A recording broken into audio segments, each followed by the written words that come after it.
Ito ang storya ng dustpan.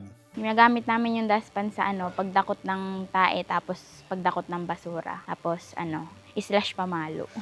Si Casey, isa sa aking 2 lady dog keepers. Siya ang tagapaghanda ng pagkain ng mga aso ng supero. Kinakatakot ako kay Lapu-Lapu. Kasi ang laki ng saltik niya. Bukod doon, kinagat si ate. May takot siya kay Lapu-Lapu.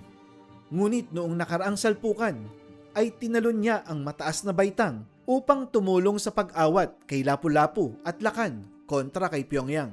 Sa kanyang taranta, hindi lang niya naipalo ang dustpan, kung hindi naibato din niya ang hawakan nito. Kaya ako naipalo yung dustpan kasi yun yung dala-dala ko. Tapos, syempre, nataranta din ako. Kasi ang dami nilang nag-away eh. Hindi natamaan si Lapu-Lapu tsaka si Pyongyang. Kasi sala yung hataw ko.